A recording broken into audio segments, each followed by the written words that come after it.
selamat datang di sesi Deep Dive kita. Hari ini kita mau bahas materi menarik yang Anda bagikan tentang incastri silinder. Kalau dilihat sekilas kayak puzzle kayu biasa ya, tapi pas baca catatannya, wah ini alat edukasi yang tujuannya dalam banget ternyata. Tepat sekali. Jadi sumber yang Anda berikan ini, mendeskripsikan incastri silinder itu sebagai satu set, isinya blok kayu sama lubang-lubang. Disebutnya rumah. Terus ada 10 silinder berbagai ukuran yang pas masuk ke situ. Uniknya, ada 4 set berbeda.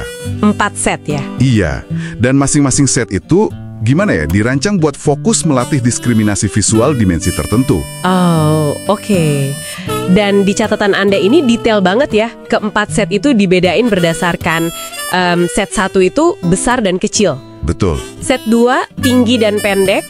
Set 3 lebar dan tipis. Nah, yang set 4 ini kombinasi lebar pendek dan tipis tinggi. Tujuannya jelas ya, untuk melatih persepsi visual anak soal ukuran. Gitu kan? Iya, visual itu yang utama. Tapi sebenarnya lebih dari itu. Tujuan langsungnya mencakup dasar matematika juga, terus seriasi.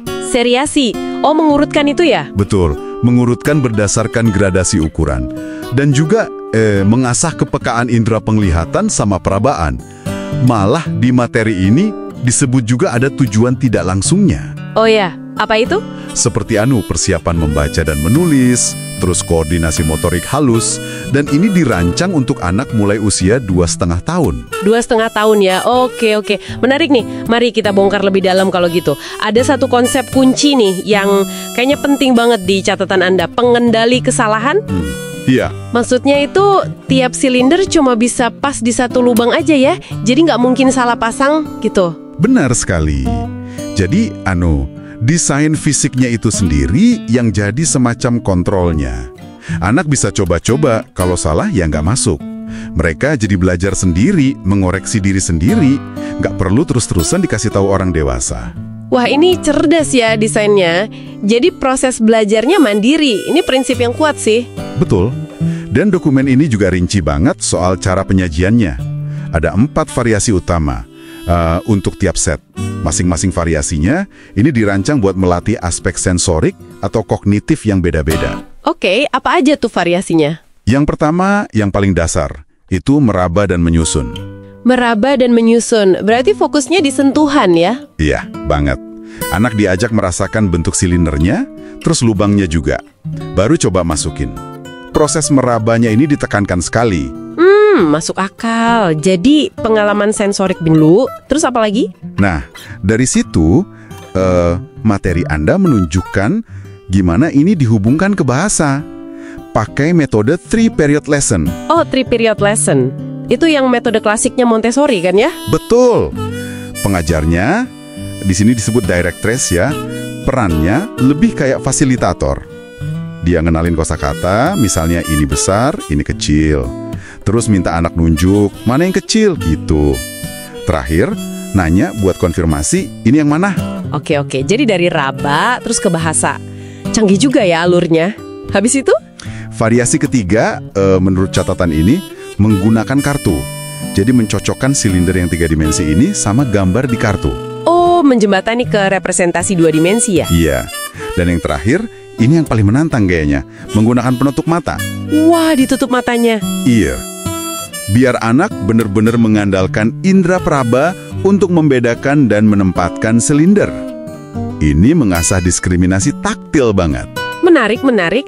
Terus contoh langkah presentasi yang meraba dan menyusun itu gimana detailnya di sini? Di situ dijelaskan anak bawa alatnya ke area kerja. Terus directress mencontohkan dulu, ngeluarin silindernya satu-satu, diraba pelan-pelan silindernya, terus lubangnya juga diraba. Baru dimasukin lagi. Jadi dicontohin dulu prosesnya ya? Iya, detail prosesnya yang penting. Baru setelah itu anak diberi kesempatan mencoba. Fokusnya di proses dan observasi anak, bukan cuma hasilnya. Kalau anak belum berhasil gimana? Nah, pendekatannya suportif, gak disalahin tapi ya udah, nanti dicoba lagi lain waktu. Gitu. Oke, jadi memang penekanannya pada proses belajar anak itu sendiri ya? Benar. Yang fascinating di sini kan bagaimana aktivitas fisik yang kelihatan sederhana ini, kayak meraba, megang, masukin, itu ternyata membangun fondasi konsep abstrak. Konsep abstrak kayak ukuran, urutan. Iya, perbedaan dimensi. Ini inti dari pembelajaran sensori motor yang konkret.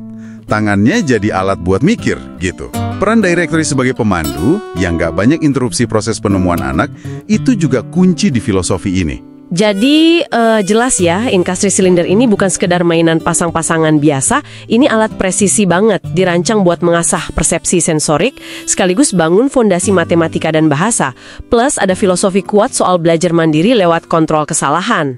Benar. Dan bagi Anda yang mendengarkan, memahami cara kerja alat kayak incastri cylinder ini bisa kasih wawasan berharga loh tentang prinsip dasar metode edukasi sensorik.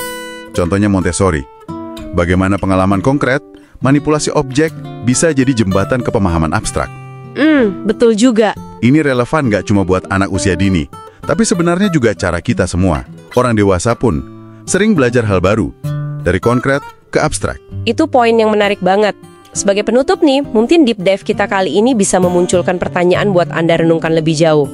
Kalau dimensi fisik seperti ukuran bisa diajarkan seefektif ini lewat manipulasi objek fisik, kira-kira konsep abstrak lain apa ya? Mungkin di luar matematika atau bahasa, yang menurut Anda potensial juga diajarkan dengan pendekatan sensorik dan konkret semacam ini.